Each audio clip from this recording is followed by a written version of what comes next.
You tell the chat. That's what I say. Sorry for the delays, guys. Slight technical difficulties. Still, but we're good. We're good. We're much better than some other people in Boston tonight. We're okay. So we'll get into this one. The Celtics lose. I don't even know where to. I don't know where to start. I don't know where to end. I don't want to turn this into like another. Here we go again, back to Game 5 in Philly sort of show. But like, I don't know what to say. I'll say this. Here's my thesis. I mean, just go. I got two things that I'm going to start with. It looked to me like the Celtics had no plan at any point in time to start, in the middle, or to finish. No, literally just making it up as they went along. That was one. Number two, you can't. I know we spend a lot of time, myself included, saying things like, well, the Celtics are clearly so much more talented than the Heat. They should win. If you watch the game tonight, who looked like they had better basketball players? Like, why are we still convinced that the Celtics are better basketball players? I'm not convinced, because good basketball players don't. We are the boyfriend. We are the boyfriend. Good basketball players don't turn it over 6 times. They don't travel like 7 times in the last 2 minutes of a game. Jason Tatum didn't have a bad game. He just had a really bad last 3 minutes. He overall played well. Jason Tatum not really touching the ball in the last like 6-7 minutes of the game was weird. But yeah, good basketball players do what the Miami Heat did tonight, and then one's not as good do what the Celtics did and just get beat. Jimmy Butler did what good basketball players do. And I hate making it that simple, but like, yeah, it's going to be a lot of Joe stuff, and we're going to welcome Sherrod in as well. But yeah, it's I don't know, Jimmy. I mean, I'll get your thought first, and we'll bring in Sherrod here while you're talking, and we'll kind of figure it out and see. Yeah, so I'm going to talk, and if my audio is you're good. Up, act as if. Let everybody know. Yeah. Fine. But if it is, I'm going to fix it later for the people who are watching after this. And I also need to say this, John. Screw YouTube TV, because I couldn't even see the last few minutes of this debacle because I was stuck watching Little Mermaid reruns on YouTube TV, and I know that everybody else who has YouTube TV is in the same way as I am. So this was little. I didn't realize it at first, but I was like, this is the longest Little Mermaid movie preview. I'm straight catch up tonight. It's that kind of night. I'm pissed off and I'm depressed. All right, so you've ranted about YouTube TV. Do you have anything to add on the Celtics? Yeah, I mean, to me, it's the third quarter, and I know everyone's going to talk about that. I know that Bobby's going to be hot on that too, but you had the game going in your favor. You had like a 13-point lead in that second quarter there, and you're going to half up 9, momentum. I wasn't in the building tonight, but John, I think you were, and others. Everyone else. I imagine it was loud. Yeah, it was fine. I mean, I left at the best part. I left at halftime. No, you don't. Your mouth isn't making sounds anymore, Jimmy. Yeah, Jimmy got real quiet, which is not Jimmy. Jimmy, your mouth just stopped making sounds. That's not Jimmy. We're gonna take a time out from you, Jimbo. Sherrod. Time out for Jimmy. Look, time out for you. Oh goodness. Where do we start? Let's see. I don't know where to start. First and foremost, the defense. Atrocious. I mean, Miami got anything they wanted when they wanted, and it was one of those deals where once a couple guys got into a little flow, a little rhythm, other guys got into a flow, a little rhythm, and then they made little boneheaded mistakes, like saving a ball from going out of bounds and you give it to Kevin Love, or turning a ball over at half court and then leading to a wide open 3 in transition. Just the kind of things that we know and they should know you can't do against the Miami Heat. They're too gritty and grimy to make mental mistakes, which I thought the Celtics made a number of those in this game. That was it. It wasn't straight effort. It was dumb. Yeah. Dumb. And not just the obvious stuff like the Rob thing, which honestly I think Rob got a lot of flack for, but like Smart's right next to him. He's got to recognize he's in trouble. What are you turning your back to that play for? Like, Rob actually, I thought, made a fairly savvy play. He's going out of bounds. I think he's thinking Smart's there too, and he's going to give it to him. And Smart turned around. Like, he left him on an island there. But I was losing my mind in the first half. They were just sagging off shooters for no reason. No reason at all. Lowry, Love, Martin. No reason. They weren't like protecting the paint. It wasn't dropping into coverage for Embiid or this or that. It wasn't forcing mid-range. They literally left the perimeter unguarded over and over again. They were helping off of Strus and leaving him. Why? What are you doing? The last guy you should help off of. All of it was baffling to me. I grabbed Bobby by the arm and I was like, Bobby, what are they doing? Like, what is the strategy here? I couldn't, and they still were up 9 in the first half, despite having done that. I didn't understand it at all, what they were doing defensively, just giving Miami open looks all night. Look, Jimmy Butler's Jimmy Butler. He's going to hit contested twos all night long, even when you play good defense. He's going to hit that little pull-up in the free throw line or in the paint. When he backs you down, he eats guards alive with that shit. That's going to happen. You're gonna surrender it. But why are you giving these guys open looks all night? And Bam was terrific too. But why are you giving these guys open looks? I don't understand it. It was such a strange tactic. It was like, you know how, I mean, it was almost like the PJ Tucker, like, but that's a pick your poison. I want to have guys here. I'm going to double Embiid, and if they kick it out here, I'll live with that. They were just leaving guys alone straight up. It made no sense to me. Yeah, I mean, the screening by Miami wasn't anything unique or special or amazingly awesome that created all this space for shooters. It was just simply the Celtics just didn't work hard enough. They got outworked in this game. They're going to go back and look at this film, and they're going to see the mental mistakes. They're going to see that they were simply outworked at both ends of the floor. And again, Miami, to their credit, they made the most of those mental blunders that the Celtics made. And, you know, we talked about Rob a little bit a while ago, and I thought Rob had a great game. I mean, this was, I thought, one of the better games you see. And yes, he was 6 for 6 from the field, but it's how he scored those points. Offensive rebounds that he was looking to put back up, he made himself like a legitimate threat other than just catching lobs. And that was great to see. Defensively, I thought he could have been much better against Bam because Bam is an elbow free throw line shooter. He gets the ball there. You've got to be concerned about him knocking that shot down. And I thought Rob allowed him to get way too comfortable in that space. And Bam made him pay. And Kyle Lowry off the bench, that's the other guy. That, to me, he had that little flurry where I think he scored like either back-to-back threes as part of them kind of getting back into the game there in the first half. And, the bottom line, the Celtics simply didn't play with the sense of urgency that you need to play with. And Al Horford, I think Malcolm Brogdon talked about it a couple days ago, or it might have been even yesterday, where, Al kind of had to get the guys together because they were looking a little too loose in practice. And all I'm thinking is, you got to be effing kidding me. It's the freaking conference finals. What the hell do you need to feel loose about? You haven't done anything. You still haven't achieved what was the goal at the beginning of the season, which is getting back to the finals. And for them to just have this kind of sense of arrival, which they tend to have from time to time, it's very disappointing to see that happen this time of year, particularly against a team that is coming in with a little extra edge because of what happened last year. I mean, Miami, they haven't forgotten. They're one Jimmy Butler jump shot away from sending you home last year and then going to the finals. So, Sherrod, John, can you guys hear me? Yeah, we got you, Jimmy. All right.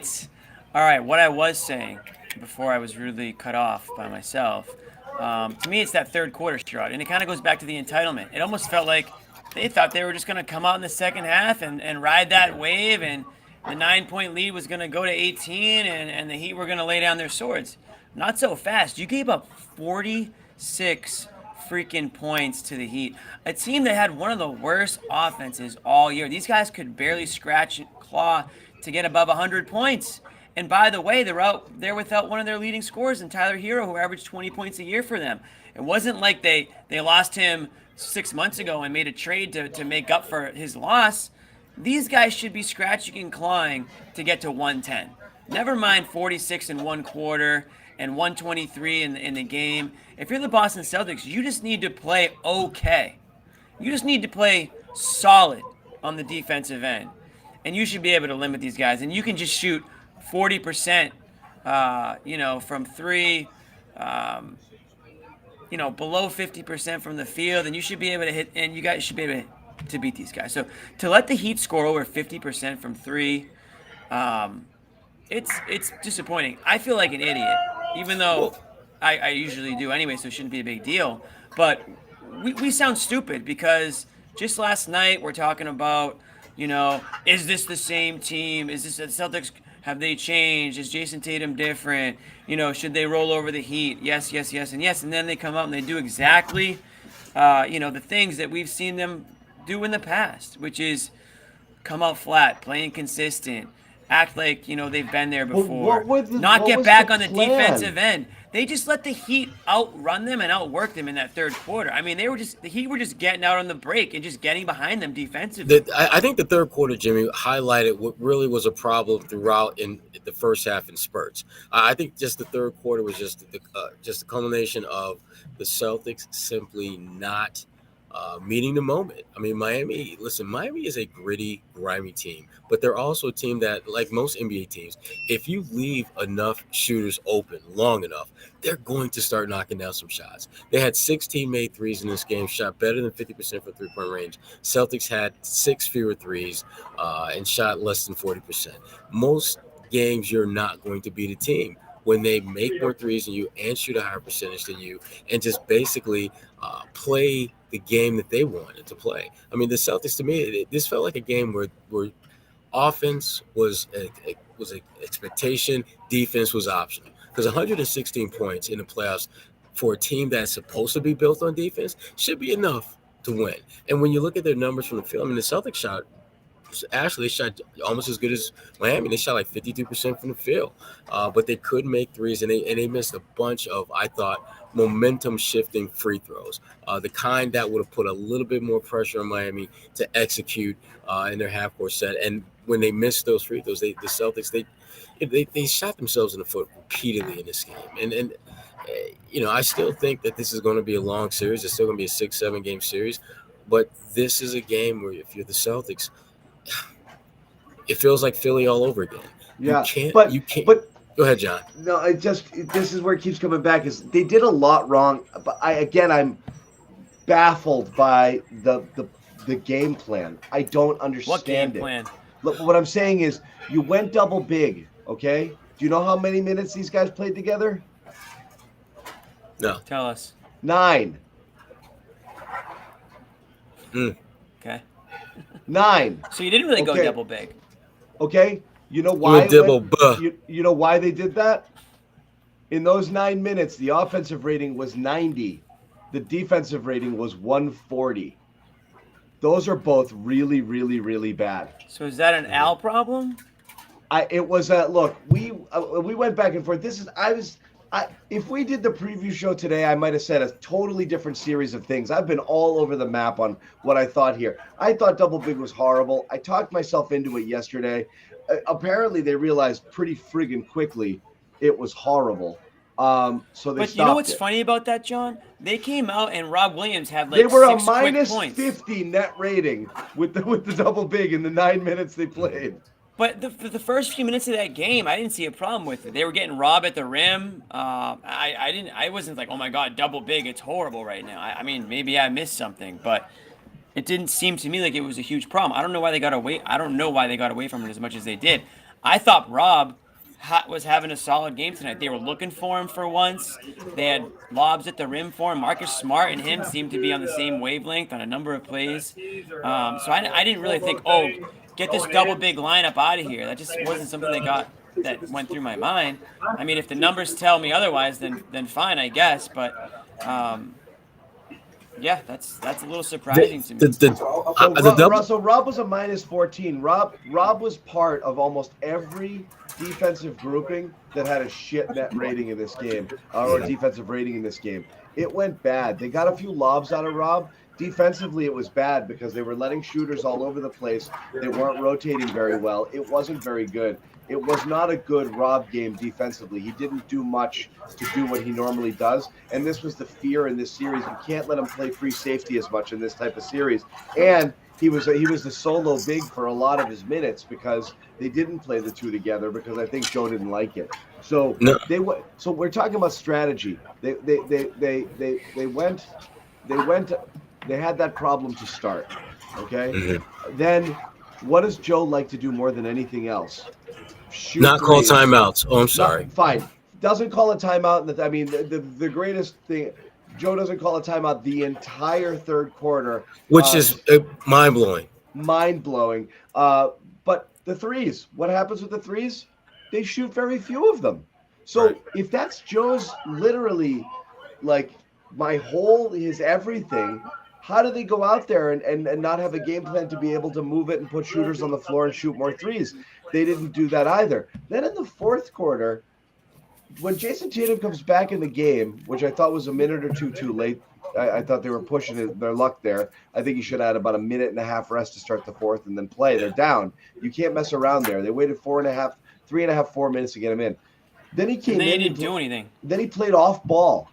He was a screener. He played off ball for the next 4 minutes, didn't get a touch. Then he finally starts getting touches, and he travels and he throws it directly to Jimmy Butler because it was a force. Because at that point, everybody knew they were force feeding him, and he was trying to create on his own. Absolute. What was the plan there? How does that make any sense, Sherrod?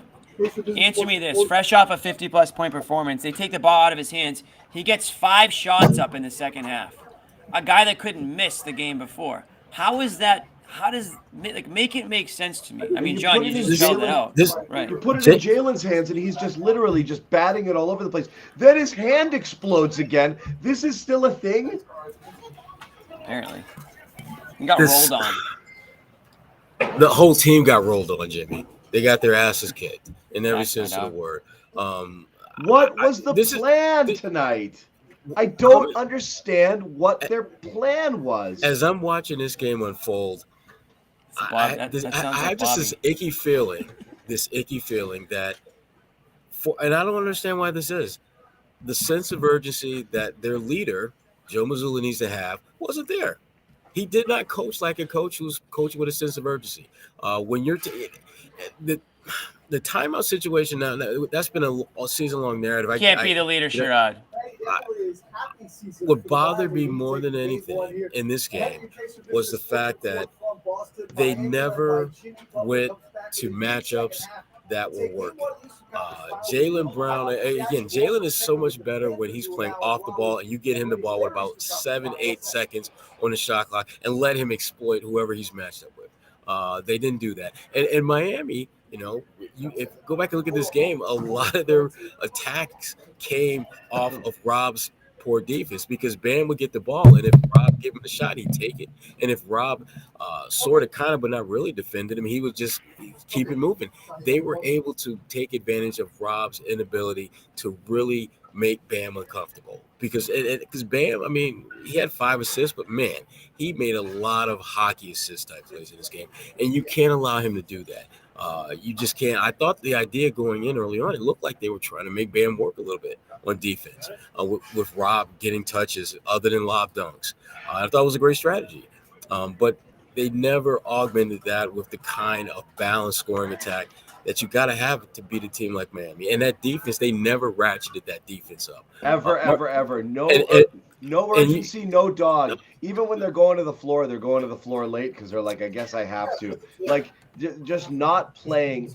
It's so basic as to sound cliche and borderline uninformed when our analysis is simple, like the other team wanted it more. It sounds, I feel like a doofus saying it. The other team scored more. It's so cliche and trite, but it's I don't know what it's going to take to understand that, like, if you don't get that thing, the other guy's going to get it, and then he's going to score. Like, it's the difference between winning and losing. Like, you can't just stand there. Like, you got to get out on the shooters. You got to put bodies on people. You got to hit the deck.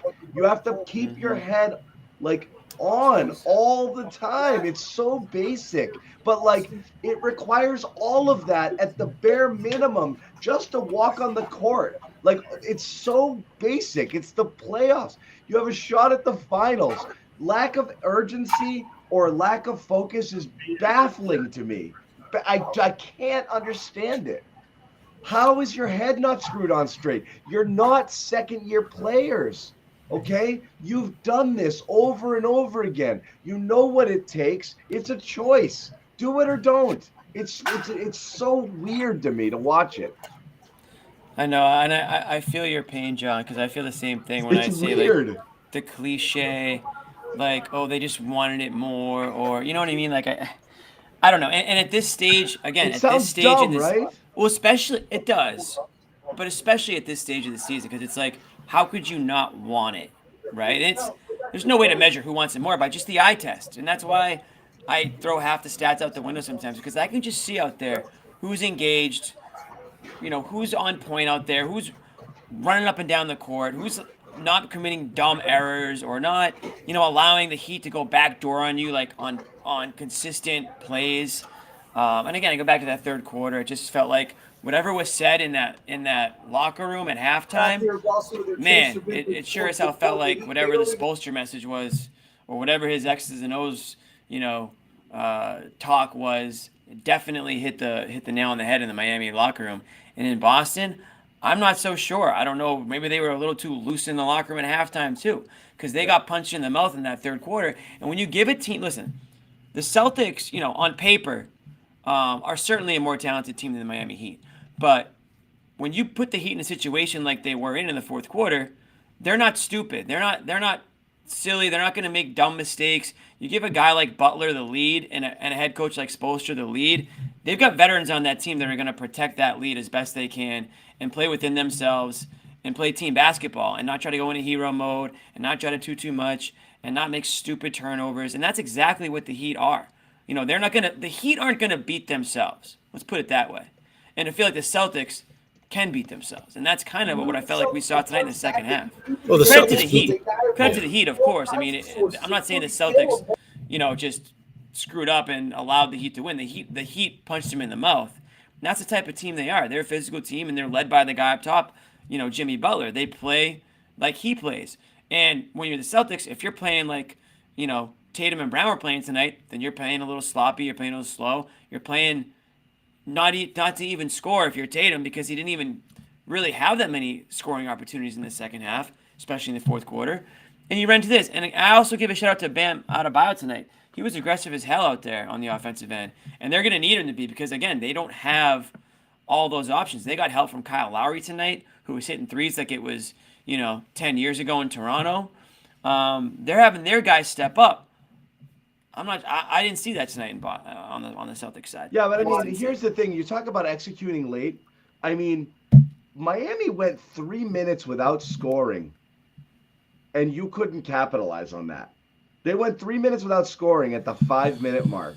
Okay. What did they do on the defensive end though? They were playing tight defensively too. They went from the 8-minute mark to the 3-minute mark to like the 2:30 mark, scoring 4 total points.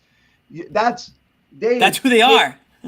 No, Miami and Boston couldn't do anything about it. Okay, Miami was locked at 114, 105 with 114 with 5:33 to go. It stayed that way until they hit a triple. Okay, with 2-something to go. So they basically maintained a lead. When they hit that 3 finally, they were back up 7. Then they hit another ball game. That's it. The Celtics couldn't make a run, and Miami didn't score for 3 minutes. They couldn't do anything there. So again, they're handing you opportunities. You're not taking advantage of it. Miami didn't even close that well, and the Celtics still couldn't do anything. Jason Tatum touches the ball 3 times, telegraphs a pass to Jimmy Butler. That was pathetic turnover, and the 2 travels. Like, just a total meltdown. I thought the turning point was the Jaylen Brown turnover when I think they cut it to 4, and he's flying up the court. And I was like, here it comes. And then just do, and it just boom, just spits it out, and off we go. So again, sloppy, bad, goofy basketball again. Bad late, bad in the third, resting their laurels on a 9-point lead. The whole thing was terrible. Oh, shut up, everybody. Hey, that's still a valid prediction. I hated it, but I made it. I'll eat it. I'll own it. Anyway, I hated it. We're gonna hear from Joe. Joe getting a little. I don't know if it's. Am I gonna cringe? Little back and forth with our pal Gary Washburn. I will hear that in a second. First Let's off, go. we want to tell you guys it is the NBA playoffs. I don't know for how much longer for the Boston Celtics, but for everyone else, it's going on right now. 3 more games, John. We got 3 more. Hey, we might have a free Memorial Day at this rate. Oh boy, head to FanDuel if you want to get involved in the action here in the NBA playoffs. Official partner of the NBA and the exclusive wagering partner of the CLNS Media Network. Sign up now at FanDuel.com. Get a no sweat first bet up to $1,000 in bonus bets when you go to FanDuel.com. Again, you can mess it up, and they'll give you $1,000 back to play around with. It's a pretty good deal. Super easy to download app. You get paid right away. Go check it out. If you want to right now. Once again, it is FanDuel.com/Boston, a no sweat first bet. Let's get back to that to the game. Mazzulla kind of asked about the attitude. Celtics 9-point favorites on Thursday night. Oh wait, right? Friday. Friday. 9-point favorites. Attitude and urgency from Mazzulla. Here you go. You said they played harder than you in the third quarter. That's what they do. They play harder than their opponent. How are you guys unprepared for that? And we were prepared. We played harder than them in the first half, and then they outplayed us for 1 quarter. So we were prepared for it. We had the right mindset heading into the game. No. We had the right mindset heading into the game. We played harder than they did, and we were prepared. And we did a great job. The third quarter made all the difference, right? It did, but we were prepared, and then we let go of the rope. And so there's 2 storylines here. It's one, we were ready to play, and we had a great job executing on both ends of the floor in the first half. And it's about the consistency of they're going to continue to play. And so we have to be prepared for when we do outplay them, that they're going to respond and we have to respond. And so we were prepared. We just let go of the rope. Yeah, why did you let go of the rope? I don't know. It's a great question. And that's what we have to figure out. But it came from our attention to detail. But we were prepared for the game. We were prepared for them, and our guys came out and played. And then we have to be better in the third quarter. Yeah, their intention was to play better in the third quarter. All right, listen to me, okay? If I drive home and I make it most of the way and then crash into a tree right outside my house, I crashed my car into a tree. What happened early is irrelevant. But were you prepared for the drive? I didn't care if I get had in the good car. intentions to start my drive. I drove really well for the beginning of my drive. Then I crashed my freaking car into a tree. John, what does it matter what you The old started we at? had him in the first half. We had him in the first half. Oh, more days in first place than the Yankees. Look, this is I as I listened to Joe, I all I could think about was Marcus Smart and some of his comments about Joe's learning. We're learning him. This is what happens when you're in class. You're going to get shit wrong. You're going to not do what you're supposed to do, and everyone is going to wonder, what the hell just happened? Joe, I'm going to reach out on a limb, and he's going to look at the video and think, I should have called the timeout in the third quarter. He has to get a better pulse. This has been my biggest issue with Joe Mazzulla, just in general. His ability to get a pulse on what to do. I don't care if his decision turns out good or bad. Make the damn decision that you're supposed to make in that moment. If you are at home, if your team is skidding, if you know that the Miami Heat are outworking your team, because it was pretty obvious in the third quarter they were, call a damn timeout. Try to do something to slow down the momentum that they have. Because guess what? The guy on the other side, he's going to do that. And he did that. He did that. When the Celtics made it a 5-point game early in the fourth quarter, what did Spoelstra do? He called the timeout. He realized that he needed to slow or stymie that momentum right then and there. That's what you do as a coach.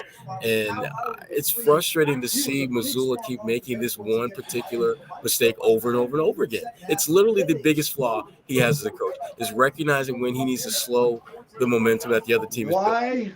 Why do what he just did in that answer? Why Right. That's where I'm do at. that?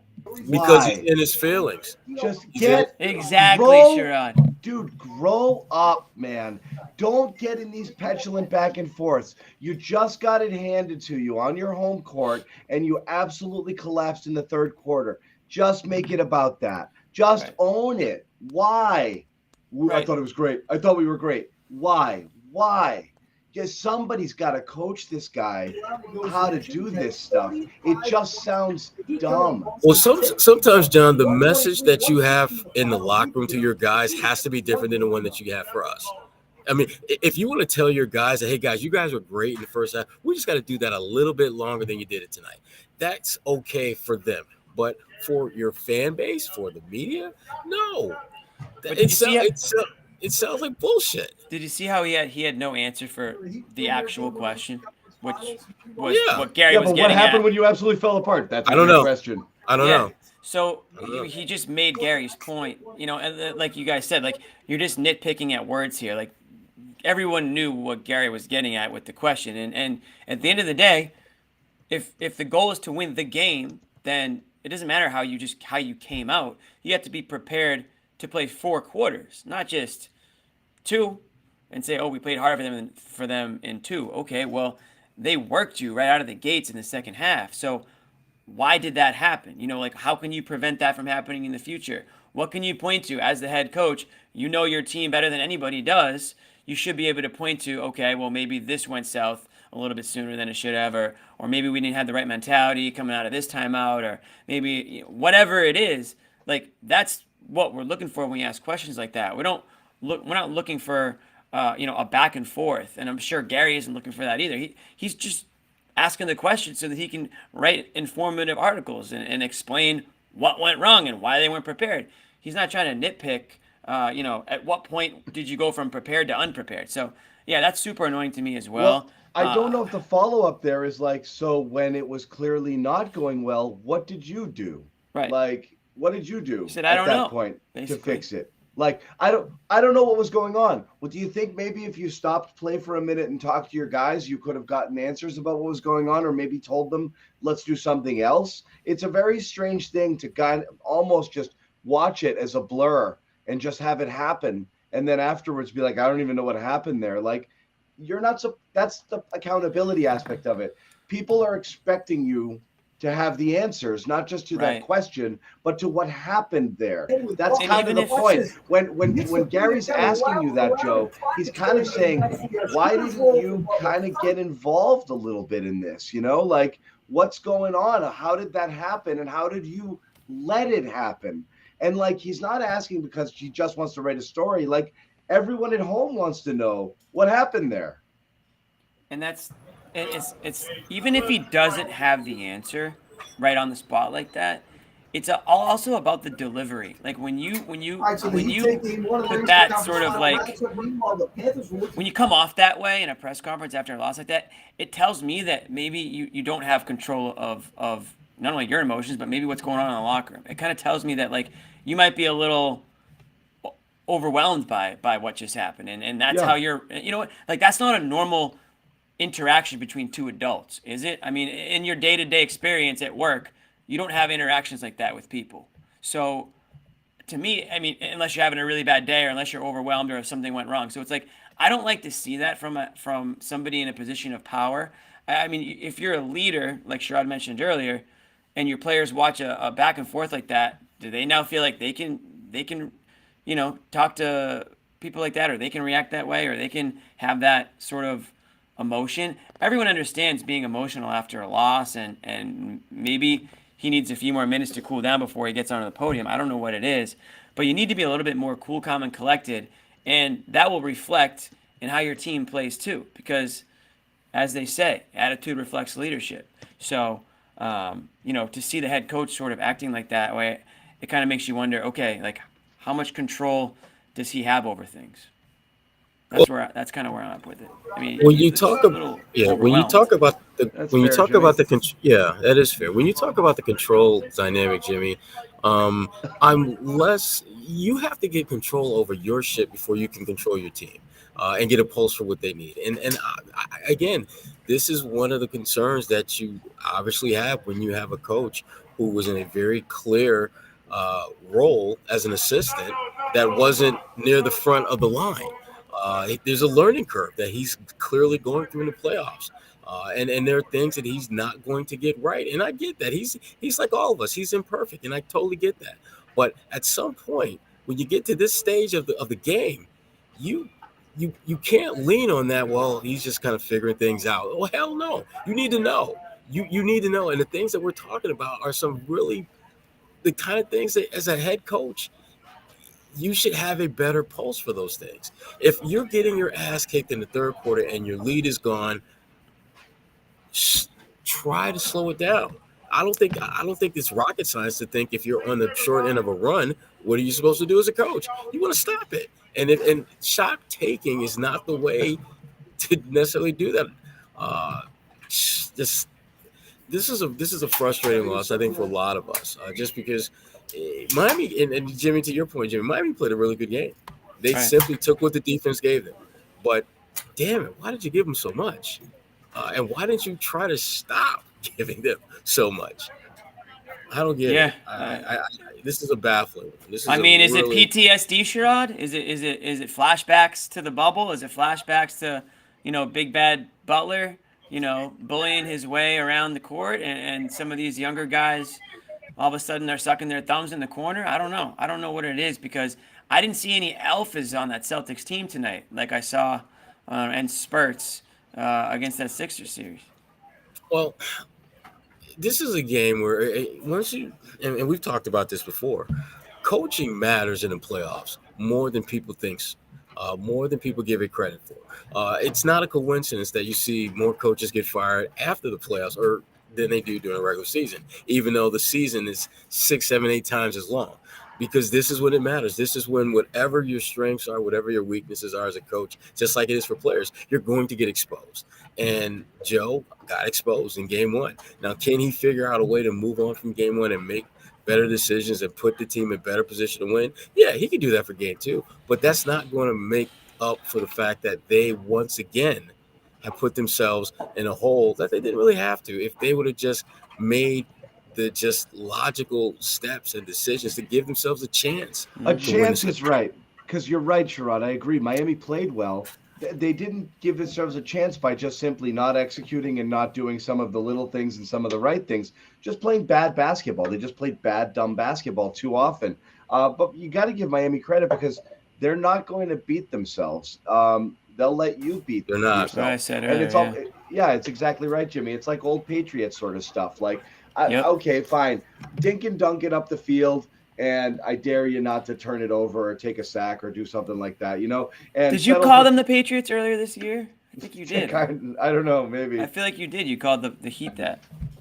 But similar mentality. Like, you beat yourselves. We're just going to do what we do and just kind of keep grinding, and we'll be there. I mean, the Jimmy Butler I can't wait to go back and rewatch. Jimmy Butler saw almost all of those passes that he intercepted yesterday. Like, he was so far ahead of the Celtics. Are like, I'm just going to do this. And Jimmy Butler's like, this is great. This moron's going to throw it right to me.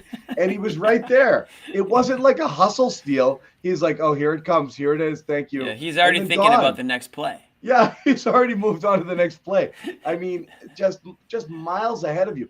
Brilliant stuff. It's just playing in control, even when they played him well, it's just so controlled. One time, great Celtics pushed him out to the baseline, seemed to have him kind of pinned down, two guys on him, really nowhere to go, and he's just waiting, and he just leaks it right to bounce past a Bam who was trailing for a bucket.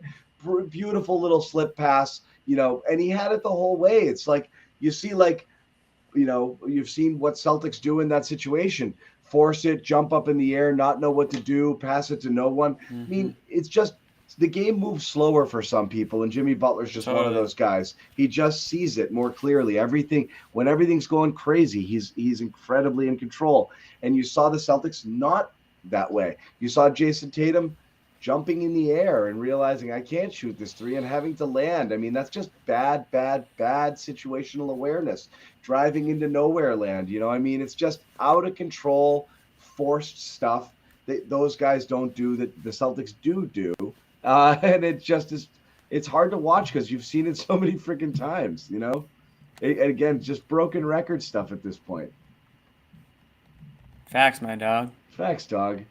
I don't know. The whole thing is crazy. I am curious too. Looking for this small subplot. What's going on with Jalen's hand? What's going on with Jalen's hand? I mean, honestly, I just think he got rolled onto it. It started. It was gushing blood. I saw him right after that. Didn't he make a nice play at the rim, on the ensuing offensive possession? I'm not too concerned about it, but I mean, yeah, you don't want him to. You don't want to. It's that extra, 10 seconds sitting on the ground sort of wincing and doing this where it kind of scares you a little bit. Mm-hmm. And then I think Rob got kind of banged up on the same play. But that was the left hand, but his right hand was gushing blood. Oh, are we talking about two different things? Yeah. Okay, sorry. My bad. They said during a break his hand missed that. Broke open again. I think I was watching Little Mermaid or something at that point. But what the most amazing thing was, in one timeout, they're like, Jalen's hand is gushing blood, and they were able to fix it in time. And everyone's like, that'll be something to watch. And then the next possession, he takes a pull-up three from 30 feet. That must have been what it was, yeah. Like, okay, I guess then. he's feeling better. Yeah. Yeah. Oh, gosh. But, I mean, everything from the first half. The no timeouts in the third quarter, obviously a problem. Marcus Smart, what did he have? 9 or 10 assists? Was it 0 timeouts in the third quarter? Listen. Yeah. Well, how many assists did Smart have in the second half? Anybody? He had one. One. What do you have? 11 in the first? He was brutal in the second half. I mean, he had a damn near double-double in the first half, getting everyone involved. The lob, that was one of the better halves that we've seen from Marcus. Played great. One in the second half. And then he comes out jacking shots. Marcus, another case of a guy who got loose and just started doing whatever. And again, jacking shots, he only had 7 field goals in the game. He just wasn't doing it. Part of it was, again, game plan. They stopped letting the point guards run the offense. You have Marcus Smart gets 10 assists in the first half, and then you put the ball in Jaylen Brown's hands, and you're like, just dribble, dude. You're good at it, right? Like, no, I'm not good at it. In fact, I'm very bad at it. I shouldn't be dribbling the ball at all. Thank you for asking. Not only that, my hand doesn't feel great, and later on, it's going to be gushing blood. But sure, yeah, I'll just keep dribbling the ball. Just baffling sort of stuff. What the hell is Pritchard doing in the game? What is Pritchard doing in the game? What is that? Was that an adjustment, or did he go into this series like, I'm going to get Pritchard 10, 12 minutes? And again, what is Pritchard doing in the game and not really being involved in the offense? Like, fine, he shot 2 threes. He only touched the ball twice. What are you playing him 12 minutes for if you're not going to put him out there and let him jack a bunch of shots? It's the only value that he has.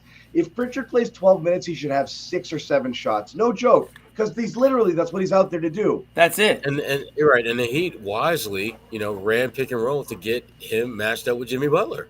Because that's what they're going to do. So to compensate, he's got to be out there chucking to counterbalance that, or else he serves no purpose out there. None. And it didn't seem like there was a conscious effort to get him looks. So isn't that like an example of no plan? Like, wouldn't you think that we talked about this when Pritchard was in the game, we're going to run this, and this to get him a few looks, blah blah blah. I don't think that's how they look at it. I think they figure, you know what, Jason, Jalen, Marcus, read and react to what the defense does. And again, I think more times than not that's not a bad idea. But when you have certain players on the floor who have certain skills that they can bring you and certain deficiencies that you don't want to get exposed, you lean into what they do well quickly, so that you can hopefully get them into a flow, get them into rhythm, and force your opponent to make adjustments. This could have been a completely different game if you're calling a play for Peyton Pritchard early on and he knocks down a shot, because we know he's one of those guys. If he knocks down one shot, it's not that big a stretch to see him knock down 2 or 3 right behind it.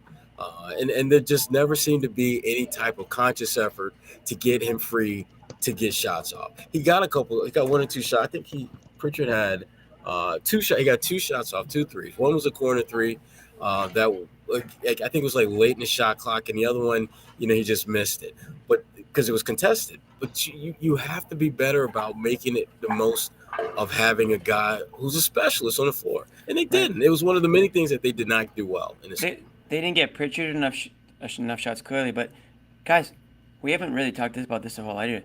They didn't. John mentioned it, but they didn't get Tatum enough shots tonight either. He had 5 shots in the second half. 5 shots in the second half, 17 shots overall. I just looked, tied for the second fewest attempts in the last 2 months, and the fewest was that debacle in Philly. It was a game 2 where he had like 7 shots or whatever it was. Baffling. Only 3 3-pointers. Just baffling how little Tatum shot. Efficient as hell. 30 points on 17 shots. How do you not get this guy more looks after the game he's coming off of? Ride that wave, take that momentum. He's supposed to be the guy now, and like you guys said, they're not even giving him opportunities to shoot the ball. Again, what's I can't remember the plan? a time. Are they literally Are they just freestyling? I'm so confused. It's so different than like how they've been doing things. So it's like I just don't get it. I don't get it. I'm not supposed to get it, but I don't get it. I want you to say more, Jimmy.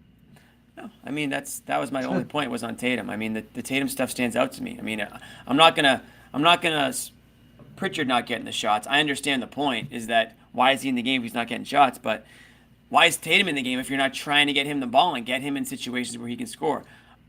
I just like he's your advantage out there. He's the guy that the Heat wish they had. You know what I mean? Obviously they've got Butler, but they need another scorer on that team. And when you're the Celtics, you have a number of options, a number of ways to score, and you take the ball out of the hands of the guy who can do it best than one of the best guys who could score in the league. So I don't anticipate seeing that again. I think we can all agree that strategy that they went to for whatever reason was a failure. I thought Marcus Smart had a really good first half. I mean, it was great. I mean, what is it, 10 or 11 assists? I think he only took like 1 shot. Yeah. But he was on point with Rob. I thought they did their best to get Rob involved more than they have been.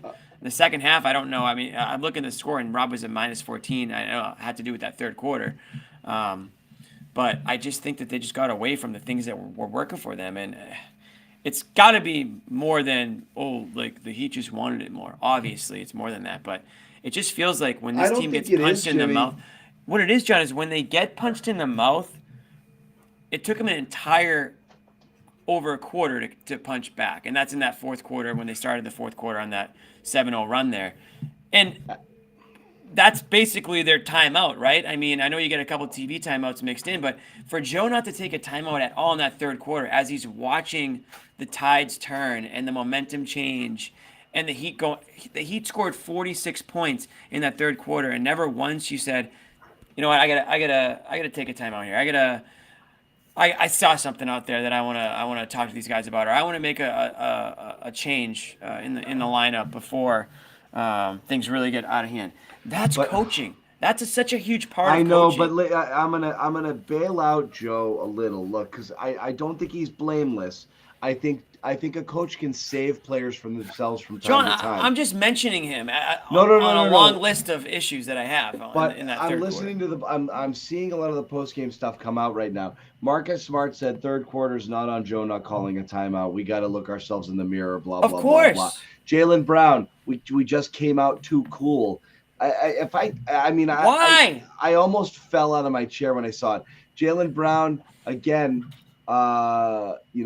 ultimately we got to all watch film tomorrow and come out with a better intensity level.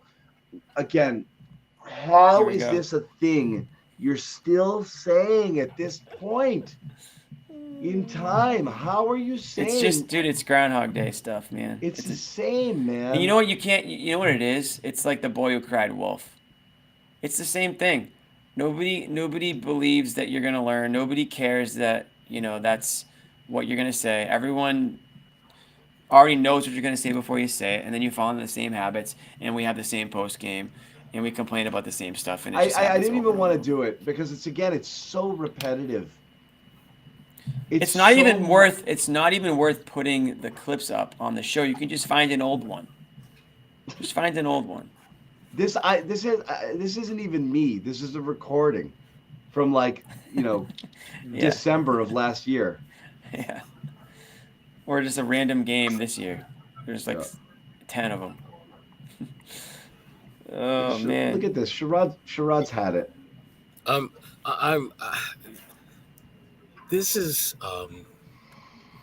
trying not to yell, because that's what I really want to do. I want to scream at them because they're playing like idiots, and they're not.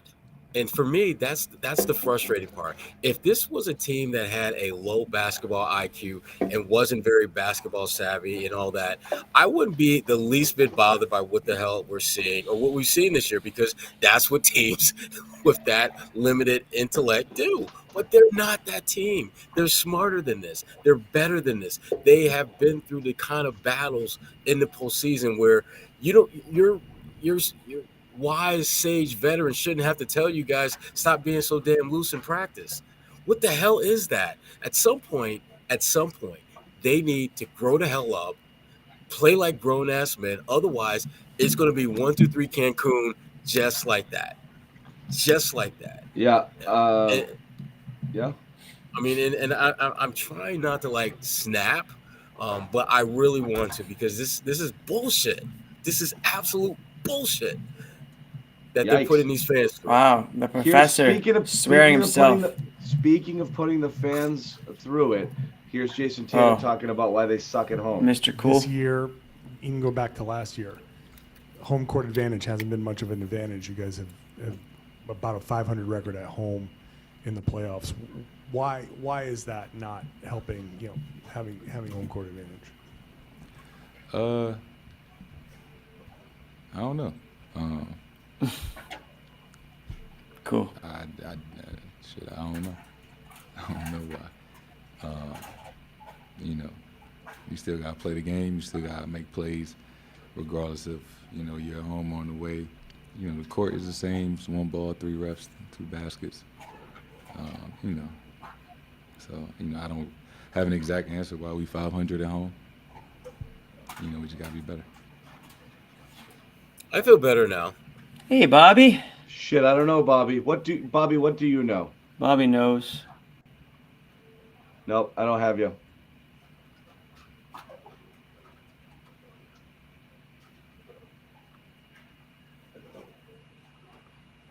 Still no Bobby. We'll get Bobby in a little bit. So yeah, the too cool for school stuff. I mean, Tatum, whatever. Didn't have an answer to that particular. That's a tough question to answer. Why are you bad at home? Whatever. I don't know. I does anybody know? No. I mean, there's no real answer for that question. But to me, the better question is, what the hell are you going to do? What the hell are you going to do going forward? You may not know why you're bad at home, but you're bad at home. So where's the sense of urgency? I mean, if you know that you are basically disappointing your fans on a consistent basis, that basically your chances of winning in front of your people is a freaking coin toss, you need to come out with a little bit more fire in the next game. And after that one at home, you need to come out with a little bit more fire in that game too. I don't get this. This is just bullshit.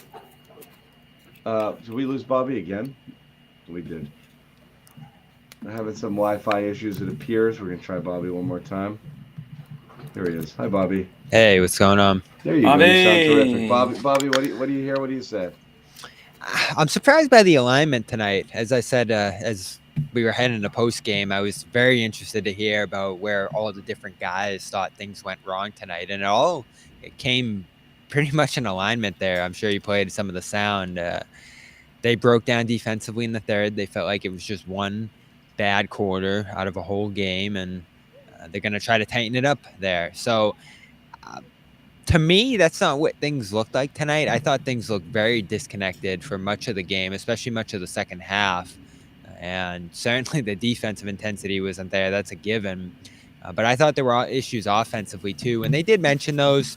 Smart got into space saying guys playing on top of one another, specifically the attention to detail. He thinks Sometimes they get bored of doing the little things. That's his kind of diagnosis of it. But what I was expecting to hear is that Miami threw some adjustments and some wrinkles at them that they couldn't adjust to. And, different guys are trying to solve in different ways, because that's what it looked like to me, John. Whether it was Brown on the ball in the fourth quarter, driving into no man's land, whether it was Tatum not being able to get the ball and instill his will in the offense in the second half, something happened outside of them just not playing hard enough and not playing defense in the third quarter. And I was surprised to not hear anything other than that. They definitely stayed in line with that message here and wouldn't really go anywhere else. They wouldn't even mention the practice thing yesterday, which I think is a factor too. I never know about that stuff, like how big a deal it was. It could have been overblown. Could have just been a single incident. I mean, it's practice.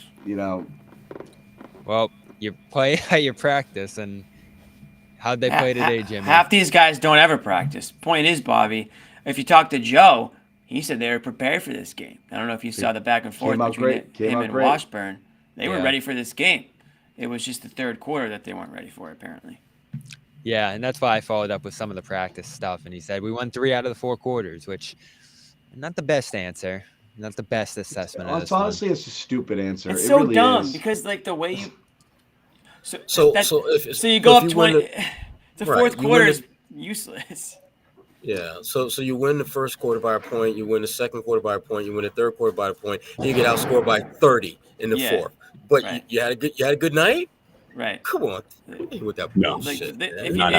If you told the Heat, who were leading by 9, that they could be outscored by 5 in the fourth, then I think that they would be okay with that. So I don't know if we've necessarily won the quarter. Yeah, did you guys send locker room sound to Amit? Yeah, I got Brogdon, and I thought it was interesting. He's saying it's a mental thing for the Celtics. I agree. At halftime. Marcus Smart saying it's a physical thing. That this team was just missing their physicality in that third quarter, and things would have been different if that was the case. I think it's a little bit of both, to be honest with you. But I thought it was just interesting that Brogdon, who's been pretty open all season long, and especially in the last couple of weeks or so, about where this team's at, their headspace, and I thought it was a bit telling for him to say that. They think it's a mental thing, and that the Miami Heat right now have that edge over the Celtics, or at least in the early go of this best of No, series. they have it. Period. The only hope they're is just a tougher team mentally. They have it. I agree with that. They will continue to have it. They'll have it all the way through. They'll have it next year and the year after and the year after that. Well, the thing about the Celtics, no matter who's playing, the thing about the Celtics better? Are the Celtics will the Celtics talent overcome? But there's no question Miami's mentally tougher than they are. Right. Well, when they're really down on themselves, I just feel like that's where it gets mental. They're second guessing what they're going to do. Their coverages are wrong, what and were they down about? They sense that. Yeah, what are they down about? What were they down about entering the third? What are they were down 9 about? at half.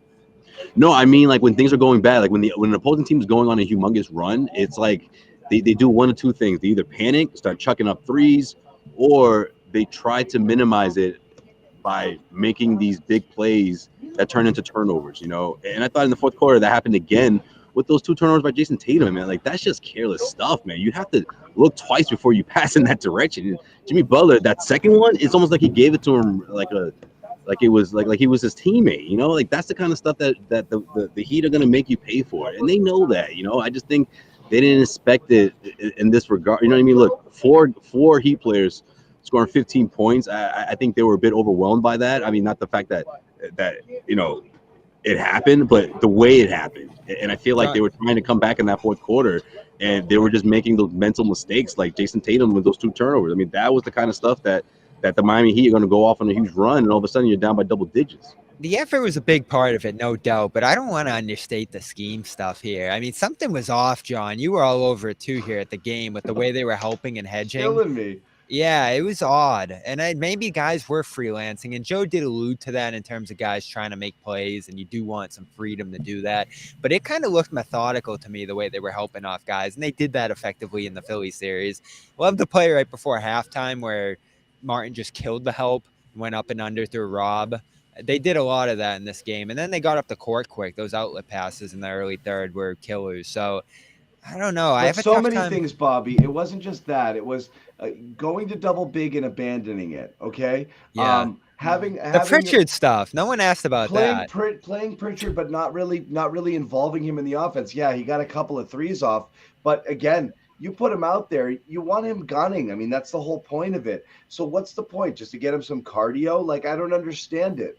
So what Pritchard's out there, having Marcus Smart, go for 10 assists in the first half, and then spending much of the second half having Jaylen Brown dribble the ball up the court, bringing Jason Tatum in the game and having him play as an off-ball screener and not putting the ball in his hands and put it in the hands of your worst ball handler makes no sense at all. So yeah, is that stuff Joe wanted them to not do? shooting as very few threes, which is like a big Joe thing. Like, what was the plan? Did they start with one, lose it early? Joe said they veered from the game plan. Say it was well, screw it. We're up 9, so I guess it's okay. And then it just completely went off the rails.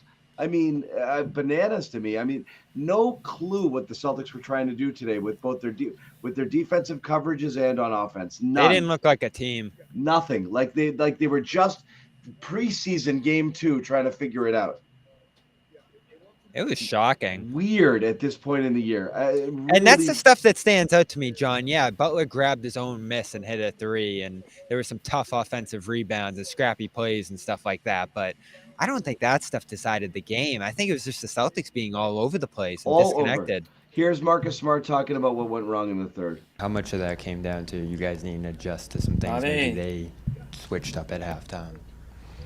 I mean, the only thing we need to adjust to is picking up our physicality and playing some damn defense. That's the only thing they switched. They didn't change anything from the first half that they weren't doing. They just upped their physicality, and that was it. There's nothing tactical, X's and O's. It's just come out and, guard your yard. And they scored 46 in that third, and they got going, and, they made us pay, and it led into the fourth quarter. I mean, is that them just disrespecting the opponent? Nothing tactical, nothing scheme. They just out hustled us. If we hustle a little harder, we'll win. What do you guys think? What is that?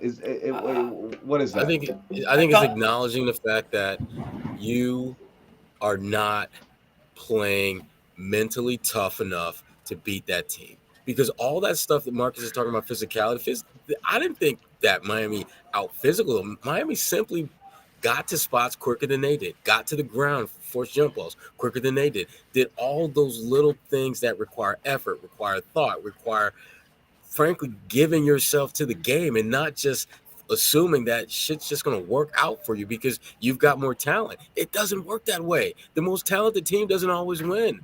The team that figures out how to balance intellect with talent, with effort, with perseverance, with overcoming adversity. Those are the teams that typically move on from one round to the next. And the Celtics, they need to have a come to Jesus moment very soon and figure out if they're serious about this banner 18 because they talk the talk, but the walk says something very different.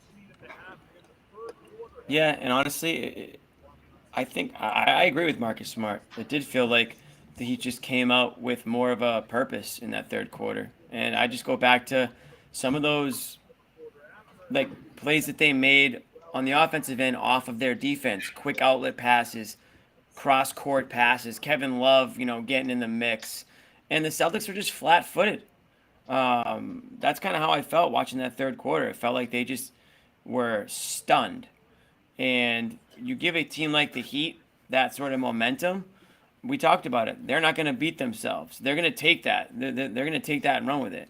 So that's how I felt watching this game. That third quarter was everything. So when Mazzulla says, "Oh, we won 3 of the 4 quarters," it's like, no, it doesn't work that way. I'm sorry. You lost the game. Yeah, you lost the game. You lost the second half, man. So, and you know what? That's not the only answer I didn't like, but. Whether it's Joe or whether it's the players so far, and I haven't been on Twitter looking at all the answers, but it feels like these guys are scratching their heads about a lot of things. Whether it's during the game, whether it's after the game, they don't seem to have any answers for anything. So I don't know if that's a sign of things to come or if this is a one-off or what, but I'm not. It's something we've talked about, Jimmy. Are they learning anything from the losses? Are they carrying anything forward? Right. Are they? Are they getting on the same page about what needs to be fixed, or is it just turn the page and move on? And oop, we got 51 points and 1,000,000 threes late in fourth, right, in this 4 quarters in Game 7, and we're all good again. Can either of you guys, Josue or Bobby, explain Tatum's sort of like disappearance in the second half tonight? I mean, five field goal attempts, and they kind of took him off the ball. Well, I feel like it started when they were just taking away his space, especially at the top of the key, where he was starting to dribble way beyond the 3-point arc. And I feel like there was always someone shadowing for when if he gets past that first layer, there's another defender there. So I feel like that disrupted him a little bit. But I also feel like he was just out of sync by the second half in terms of like trying to find his offense. I mean, obviously, the Heat's humongous run in that third quarter had a lot to do with that. But I also just feel like he never felt truly like he was going to go on that run, you know what I mean? Like that can push the Celtics or make a difference. Whereas the Miami Heat just had guys that were just knocking down shots and making plays, and it wasn't just one or two guys. So I think that's what really, made things tougher for the Celtics as a team. But I feel like when it came to Tatum and him trying to find his offense, it was like everything was happening too fast for him, and he just couldn't just take control. That's the way I see it. This is I'm going to play this now. This is going to be the one that's going to cause me to either have a heart attack or just retire from the show. Retire. It's a choice. It's a decision. Just come out and play with a different mentality, and we came out too cool. Like it was just almost like we was just playing a regular season game. Like it's the Eastern Conference Finals. Like come on, we got to play with more intensity than we did today, and we just got to be better, including me. Okay. Listen, I want names. No more we. Who? Nah, that's not what they do, John. I want names. Now, John, I will say this: he did include He himself, included himself, which was that's progress, because typically they go with the we and they don't say I. It's the vowel that doesn't exist apparently when it comes to accountability. It means nothing to me still. We've heard them say the same shit over and over. But who is we? I want to know who's. You know who he is. There's only 5 guys who play, John. I know, that's what I said last game. There's only so when Brogdon and Al are calling out the team, there's only 4 other guys that they could be talking about. Yeah, he's not talking about Luke Burnett. They're not talking about Luke. That's what we said last night. And is Grant just not allowed to play anymore? Is that just what we're doing? No. I'm not doing it. You and Josue can do a Grant segment. I'm not doing great. He's not the answer. He's not? How are you going to know? No, I'm with Bobby a little bit. I don't understand at this point. Yeah, but Bobby's gonna make it sound like this team was Grant Williams away from winning. That's not tonight. He couldn't have hurt. In that third might quarter, have hurt. They might have actually could have actually. They could have tossed Josue out there in the third quarter, and maybe that would have changed things a little bit. That would have hurt. Yeah. Listen, I don't need to do 10 minutes on Grant, but I think at some point you have to wonder, what the hell did Grant Williams do to not even get a sniff of playing time over Peyton Pritchard, which makes even less sense to me why he would get minutes in situations where, again, we talked about it, he's not even getting shots. He's just in the game running around. So, I mean, I'll put Grant in there for defensive purposes, couple hard fouls if that's what it takes. If you want to be physical, something. I think, and maybe this is what Joe was talking about when Bobby, when you mentioned that, he said that they veered away from the game plan. I wonder, is Pritchard not getting shots, them not putting him in position to do literally the one thing you got him on the floor to do, them veering away from the game plan. Yeah, but see, this is my problem with that thinking, Sherrod. You know Jimmy's going to pick on Pritchard. You know that. We know that. Mazzulla knows that. Entire coaching staff knows that. So if you're making that decision, you're accepting the fact that that's going to happen, or you have this belief that Pritchard can get a few stops on Jimmy. I mean, that has to go into playing him, because you know what happens on the other end of that. So I just don't think that was the right thing for him, especially in this game and so early, right in the first quarter, and then he just stuck with that and never went deeper into his bench. Yeah, I think it feels like a stretch to believe that was part of it. But I wish he would have let. I mean, when he says that, they veered from the game plan. There's so many things they did that just didn't make sense that I don't even know where the hell to begin to try to unpack what that means and the clear examples that illustrate what he's talking about, because there were so damn many. They strayed so far from the game plan that we're not quite sure what was supposed to happen. And that's exactly what I said before Joe even said it. I that was exactly what came to my mind. The game plan just didn't seem on point here, and they either try to make some adjustments as players, and we've talked about that over the last 2-3 games here, how much control the players are starting to have in terms of what they're doing on the floor. And it looked like 5 different guys trying to do 5 different things to react to what the Heat were doing. And I asked pretty much every guy how they thought they veered away from the game plan, and they all said defense. It was just not being in the right places defensively and not executing on that end. So no one really touched on the offense, but I thought there were some offensive things that looked bad too. The Tatum stuff you mentioned specifically, John. I mean, we don't need them to tell us the defense was bad. You know, like it was again, it comes down to this is where we're, as Jimmy said, we're stuck in Groundhog Day. Why? Like, remember all year they were saying the defense was fine. It's just why did you do it? Like, why were you so cavalier with an Eastern Conference Finals game? Why are you just being cool? Why are you not playing with urgency? Like, again, like, you're a fan here. Have you just had it? Like, how do you get your hopes up and get excited and then have them be like, yeah, this was just one of those we just didn't come out and play? Like, I don't think there's any doubt, John, that the fans are starting to lose little. I think they lost it a lot of the year. Patience, love, and trust, specifically. Wow. Yeah, but they were living in that's a fact. Land after Game 7, though, Bobby. I don't know if they've gone that far, but I mean, obviously there's concern now. But I feel like there was little to none going into the series, and that really surprised me, given this team's track record and what the Miami Heat are doing right now. I mean, obviously the Celtics are no New York Knicks, but I mean, you give these guys opportunities time and time again, and they're gonna seize it. Like they're gonna seize the moment. And it's not just Jimmy Butler. I think that's another thing too. I don't think the Celtics really understand that. Like, these guys can get hot, and they don't need to drop 30. Like 15. All these guys they had their fingerprints on this win. And that's a depth thing. That's a depth thing. At least in Game 1, it was a depth. Miami showed their depth here, even though they only win 8. I mean, these are guys that you didn't expect to combine for 60 points between Lowry, Martin, Gabe Vincent, and Struss. Max Strus. Caleb Martin was great. All those guys stepped up. I've said it all year.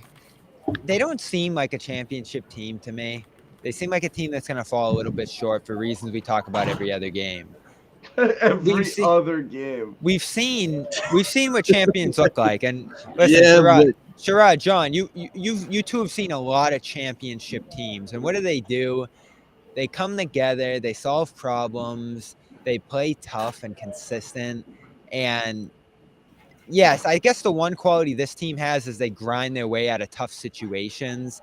But man, do they create those situations? Everyone has a job. Okay, here's what those teams all have in common. They have a job and they do their job. I don't know what anybody on this team's job necessarily is. It feels like it changes on a regular basis. That's problem one, I think, with this team, is on any given day, I'll shoot threes or I'll dribble the ball. There isn't jobs, okay? Like, why did the 2008 team come together? Everyone decided at the beginning of the year, we're going to do different jobs, okay? Ray Allen reinvents his game entirely from what he was most of his career to play off ball, run around screens, catch and shoot, make shots. That's what the team needed. Kevin Garnett took about 6-7 shots fewer per game of what he normally did and focused on defense and being more of a facilitator. Paul Pierce took a hit. Everyone decided that's what we're going to do. Eddie House came in, and when he came in, he shot every friggin' time he touched the ball because that was Eddie House's job. PJ Brown came in and he gave you what you expected PJ Brown to do. You knew exactly why they were in the game. Everyone had a job. Rajon Rondo was not meant to shoot a bunch. That wasn't his job. Perk wasn't calling for the ball in the post. He was there to bang and play defense. He had a job, okay? And they did their jobs, and they played cohesively with intensity. That's that team. We're not going all the way back to the 80s. Those guys were that was ballet. They were on a different planet, what they were doing there. They were so connected, different altogether. I don't know what these guys' jobs are. It changes all the time. And honestly, John, so it drives me insane. That was sacrifice. I'm hearing all these guys, Brown talk about sacrifice, Brogdon talk about sacrifice. Sacrificing what? A few points? A few extra minutes? What are you sacrificing? These guys, not to act like a boomer here, but the team that John just mentioned, those guys actually sacrificed for the greater good. They all came together. They were all proven veterans. Look at their stats the year before. All of the big three, what a massive hit those guys took. Okay? Right. And guys that joined on, veterans that could have had bigger roles than other teams but wanted to win a championship, jumped on in the Celtics. Guys like, you already mentioned it, House, Posey, PJ Brown and Cassell later on in that season. Those guys all sacrificed too. They didn't bitch and moan about it. They didn't act like they've been there before and they didn't have to play defense. They were one of the best defensive teams in the league all year. And on the offensive side, they, like you said, they did their job. They were in there for a specific reason. Eddie House would park himself in the corner and drain threes. Same with Ray Allen. You don't think those guys could have had bigger roles on other teams? Ray Allen, we know he had a bigger role on another team, and he took third fiddle right off the bat. Paul Pierce, he allowed all these guys to come in, and he took a huge hit in his production. He was the guy, and he stepped aside basically from Kevin Garnett to be the guy. And they didn't bitch and moan about it, and they didn't act entitled. They came out and played. You ever think Kevin Garnett had a post game where he had to apologize for coming out too cool? Too Does that loose. make any sense? Too loose? No. Oh yeah, we weren't ready. We weren't ready for this one. We came out too cool. Pierce. No, I mean, look, you have a very famous Larry Bird quote back in the day one time, which was, we played like a bunch of, assholes? Yeah, sort of. Kind of say, we played soft, basically. What he said now. What he said? He said we played like a bunch of women. You can't say that.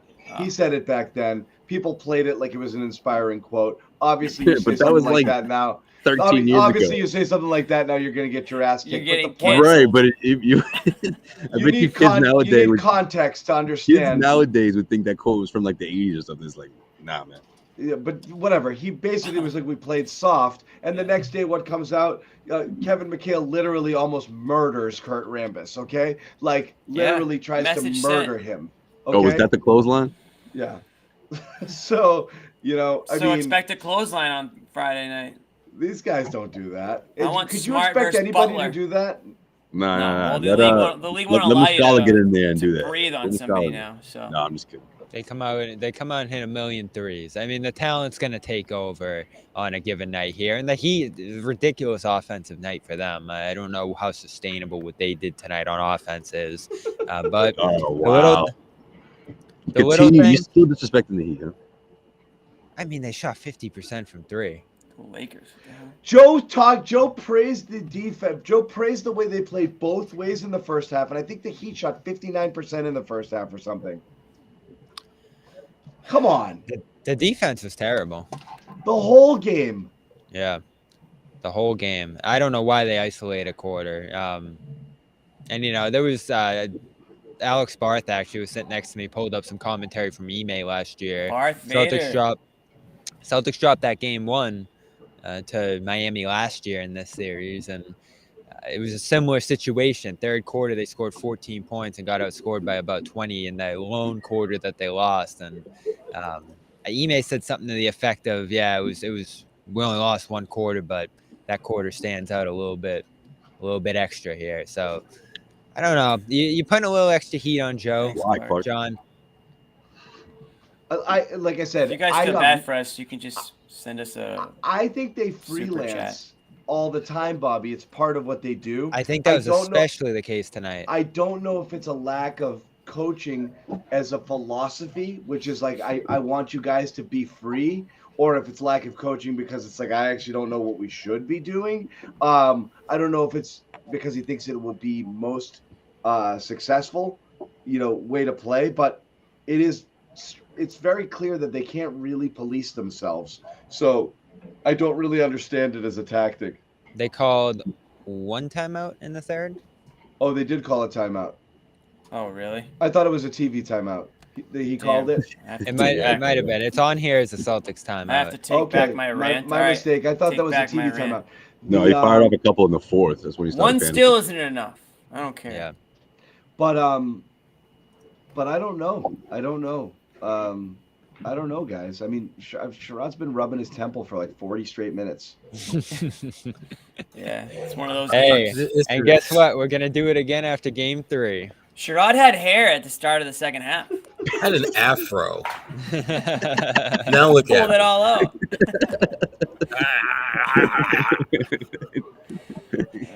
It was a tough game to watch. Man, did they just not compete, not execute, and not adjust.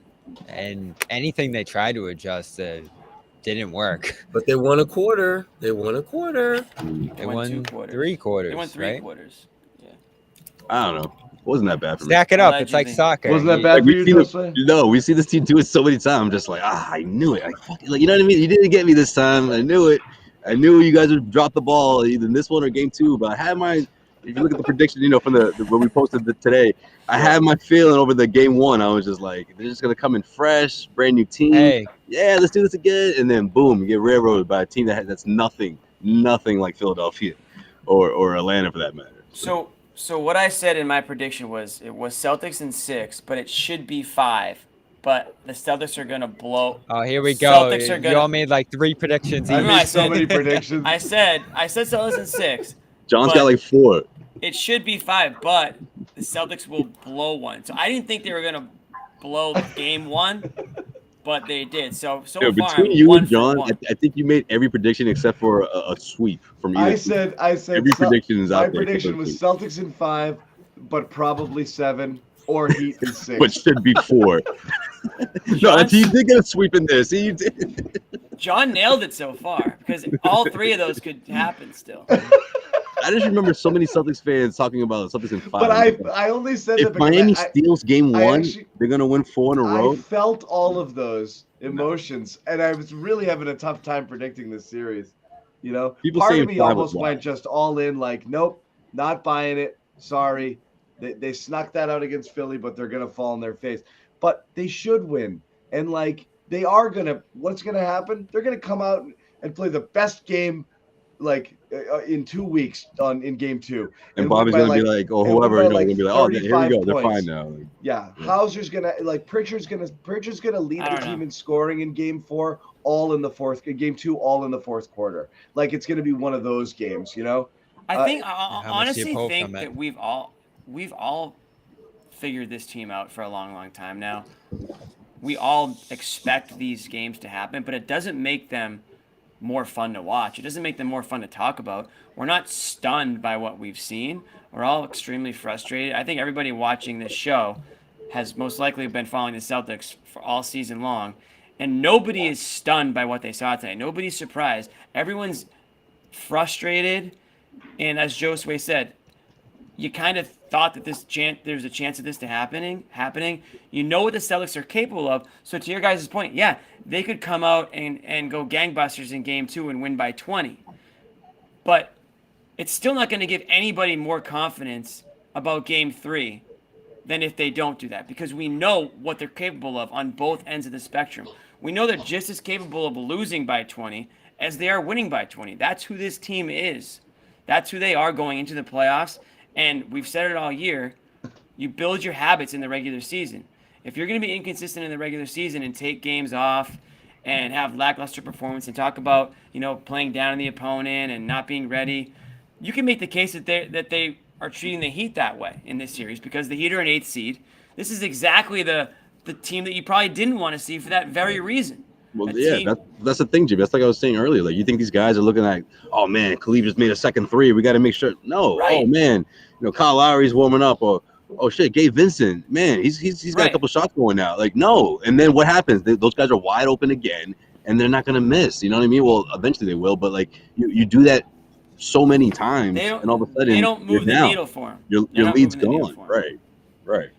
So this is unfortunately what everyone's accustomed to. So yeah, game 2, whatever happens. They might even the series, and we'll go on the show and talk about how much better they played and how frustrating it is to watch them go from one to the other, and then we'll do the same thing game 3. So it's very, very difficult to know what you're going to get with this team on a game-in, game-out basis. If it was the NFL and you just had one game, these guys would have been eliminated a long time ago. They'd lose everyone. Talent is eking them by in a 7-game series, but it's certainly not.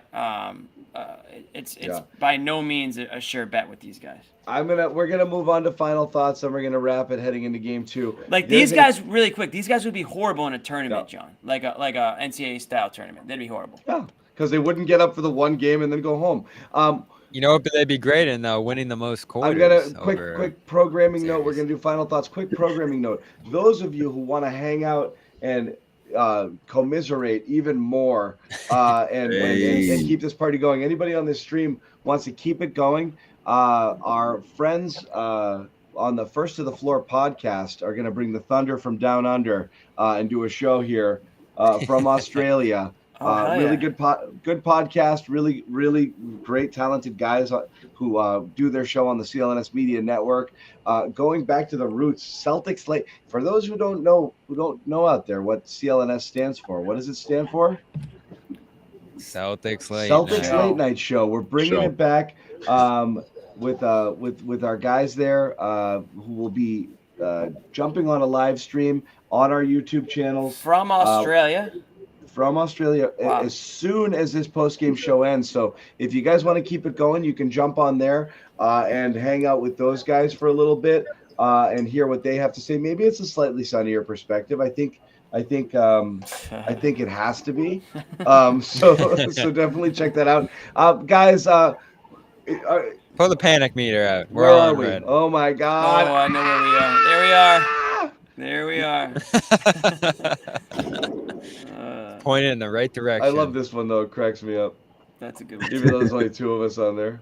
Bobby looks like he is like Bobby's baseline has moved from Mr. Sunshine a little. I think he passed Josue. I have not been positive. You have not been. This season. Yeah. I think Josue is the most positive. I would agree too. I would agree with that. Yeah, Josue's cool. He's like, whatever, man. I knew they were gonna muck one of these, Yeah, I'm not panicking. This is right on course. Josue took it in stride. This tracks. A game like this, totally. Play like assholes at home. Yeah, this tracks. Yeah. So my final thought. I like what Jimmy said there about everything prevailing over the course of a series, because that is what's happened so far. That's probably what's going to happen here, and that's what they're betting on happening on the way to a championship, which if they do and they just win in spite of all the issues we talk about, more credit to them. That's just how talented they are and how weak this field is. I would say less credit to them. But yeah, good way to put it. But going longer in these series, how's that add up in terms of fatigue? Do injuries start to creep up to that? Because then that starts to chip away a little bit at your talent advantage and your depth advantage and the different things you have on paper over these teams. They've been very healthy so far in these playoffs. And, going 7 last round, going 6 round 1. I mean, this series is going the long haul now, guys, for those who picked Celtics in 5. It's not happening. This is a 6-7 game series. So what's the impact of another one of those, even if you win? That's where your mind is, I think, after tonight. Yeah. Thanks, my dog. Yeah, I don't know. I don't know how I feel. Other than if this was predictable, so is the 27-point game 2 win predictable. Right. However, something we haven't seen, not answering the bell again. Again, it's a tough team you're playing on the other side. They're tough, but how good are they? I don't know. Bobby, you've been a fan all year. Bobby will have the apology cam of all apology cams if the Heat pass the Celtics here. You go to the NBA Finals. Maybe. Apology of all apology camps. So we're back. I don't know if we're going to do anything tomorrow. Maybe we will. We'll see if there's any news. Last, I'll ask you, Bobby, any update on Jalen's hand, which burst? It was bursting. It was gushing. Nothing on the hand. I guess someone fell on him at one point. He said he's fine. Yeah, but so then they said during a timeout his hand split open again. I did hear about that. I didn't see it, but they said he was fine. They said on the broadcast it was gushing blood. Gushing. Wait, was that the word I used? I still don't know where I got that from. Oh, I said burst. Split. You said burst, which was just a more colorful. Now they're split. saying gush. Yeah. Gush is somewhere between the two, I feel like. Well, gush. That injury just won't go away. No, that's a strange thing too. All right, so we're back. We're back in a little bit. Couple days with another post-game show. Reminding you again at home, if you want to get in on the action, head over to FanDuel, our exclusive wagering partners of the NBA here during the playoffs. Take advantage of the special offer at FanDuel.com, a no-sweat first bet up to $1,000, which means you losers. If you losers bet on the Celtics, you bet the Celtics. Tonight, you get it all back, and you get to do it again. What better way to ride a Celtics roller coaster than to bet, know you're going to lose it, and then just get it all back, and then know you're going to win it, because that's just what they do. So FanDuel.com/Boston, no sweat first bet. And again, programming note, First to the Floor podcast, hitting you up with a Celtics late night show coming up here as soon. CLNS? Yes. Yeah, we could do that. L for coming up the second we are off the air here momentarily. So make sure to check that out. Those guys are a ton of fun. John thought it was a typo somewhere. Check out Josue and I too. We'll have some segments coming. Oh yeah, what are you guys gonna chat about? Grant, just a Grant segment. Yeah, Grant, sidebar Pritchard. That's all you guys need to do. Subscribe there if you haven't already. Yeah. Yeah. I can't wait for the Grant game. Smash that subscribe button. You want some? See, everyone's pissed, man. Forsberg's screaming at her. Jeez. You want some? I thought that was like fighting words. You want some? Why don't you step to me, Josue? Forsberg Chris, you got a problem, bro? versus who? Yeah. All right, guys, we're done. Subscribe to our YouTube channel. Check out the Celtics Late Night Show, which is coming to you right